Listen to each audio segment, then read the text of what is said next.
Hallelujah. കർത്താവ് നിങ്ങളെ ധാരാളമായി അനുഗ്രഹിക്കട്ടെ. പ്രിയപ്പെട്ടവരെ, നമുക്ക് 2 കൊരിന്ത്യർ ലേഖനം 13-ാം വാക്യം ഇങ്ങനെ പറയും: നമ്മുടെ കർത്താവ് യേശുവിന്റെ കൃപയും ദൈവസ്നേഹവും പരിശുദ്ധാത്മാവിന്റെ കൂട്ടായ്മ. നമ്മുടെ ജീവിതത്തിൽ നമ്മൾ പലപ്പോഴും ആചാരങ്ങൾക്കും അനുഷ്ഠാനങ്ങൾക്കും വളരെയേറെ പ്രാധാന്യം കൊടുക്കും.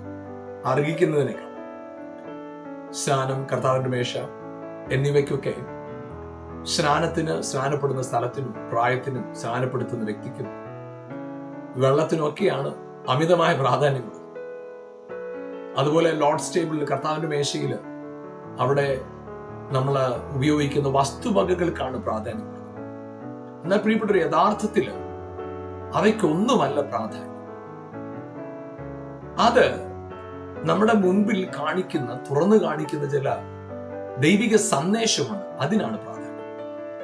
അതായത് സ്നാനം നമ്മുടെ മരണത്തിന്റെ അടയാളമായി നമ്മൾ അത് ചെയ്യുമ്പോൾ, കർത്താവിന്റെ മേശ യേശുവിന്റെ മരണത്തെ പ്രഖ്യാപിക്കുന്നതാണ്.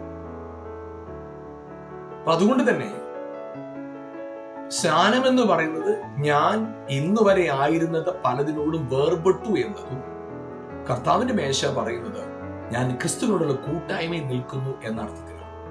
അതായത് വ്യക്തികളോടുള്ള വേർപാടല്ല, സമൂഹത്തോടുള്ള വേർപാടല്ല, ഉപരിയായിട്ട് നമ്മൾ ഇന്ന് വരെ ചുമന്നുകൊണ്ട് നിന്ന എല്ലാ നെഗറ്റീവ് ഇമോഷൻസ്, നെഗറ്റീവ് ക്യാരക്ടറിൽ നിന്ന് വേർപെട്ടിട്ട് ജീവന്റെ അധിപതിയായ ക്രിസ്തുവിനോടുള്ള കൂട്ടായ്മയെ കാണിക്കുന്നതാണ് ലോർഡ്സ് ടേബിൾ.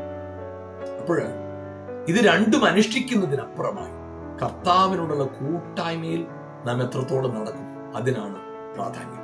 അതുകൊണ്ട് ഇന്ന് പകൽ നിങ്ങളുടെ ജീവിതത്തിൽ എല്ലാ മേഖലകളിലും നിങ്ങളുടെ കൂടെ വസിക്കാൻ, നിങ്ങളുടെ കൂടെ നടക്കാൻ ആഗ്രഹിക്കുന്ന കർത്താവിനോടുള്ള കൂട്ടായ്മയിൽ ഓരോ നാളും, ഓരോ നിമിഷവും മുന്നോട്ട് പോകാൻ പരിശുദ്ധാത്മാവ് സഹായിക്കട്ടെ. അവന്റെ കൂട്ടായ്മയിൽ നിൽക്കുമ്പോൾ എല്ലായിടത്തും ജയമുണ്ട്, അനുഗ്രഹമുണ്ട്, ഉയർച്ചയുണ്ട്.